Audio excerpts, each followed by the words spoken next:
আপাতত কোনো পরিচয় পাওয়া যায় না। এটা পোস্টমর্টম রিপোর্টের পর হয়তো স্যারেরা বলতে পারবে এটা শনাক্ত করে মানে পরিচয়টা। এটা এলাকার হবে না, এলাকার হলে এতক্ষণে যদি মিসিং কেউ থাকতো আমরা জানতাম। এটা কবে মারা গিয়েছে বা কিভাবে মারা গিয়েছে জানা যায়নি। আমরা মানুষের কাছ থেকে বলা বলি শুনছি নাকি এখানে একটা লাশ পাওয়া গেছে। তারপর আমিও শুনে আসলাম, এসে দেখি একটা মহিলার লাশ, খয়রি কালার পায়জামা। এখন আমরা মানে আইন প্রশাসন আসছে, আমরা আসছি, তাদেরকেও সহযোগিতা করতেছি।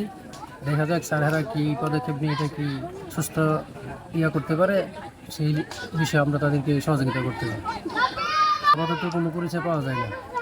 এটা পোস্টমর্টম রিপোর্টের পর হয়তো স্যারেরা বলতে পারবে এটা শনাক্ত করে মানে পরিচয়টা। আমরা এলাকার আশেপাশে খোঁজ লাগাইছি, কারো মহিলা বা কারো মেয়ে হারিয়ে গেছে কিনা। যদি হয় হারিয়ে যায় তাহলে অবশ্যই আমরা সংবাদ পাবো। এখানে একটি অজ্ঞাত লাশ মনে হয় সম্ভবত 4-5 দিন যাবৎ পড়ে আছে। এখান দিয়ে মানুষ চলাচল করে, মানুষ গত 4-5 দিন যাবৎ দুর্গন্ধ পাইতেছে।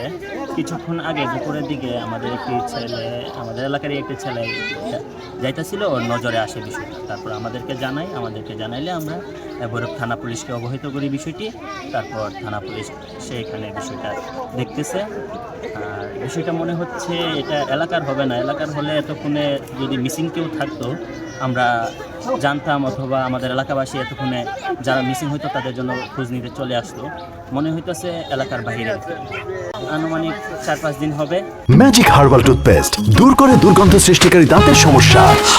ইয়েস, দেখাও তোমার ম্যাজিক। একটা অজ্ঞাত লাশ পাওয়া গিয়েছে পুকুর পাড়ে। এটা কবে মারা গিয়েছে বা কিভাবে মারা গিয়েছে জানা যায়নি। লাশটা পোস্টমর্টম করলে আসল রহস্য উদ্ঘাটন হবে। বাহ্যিকভাবে কিছু বোঝার কোনো সুযোগ নেই।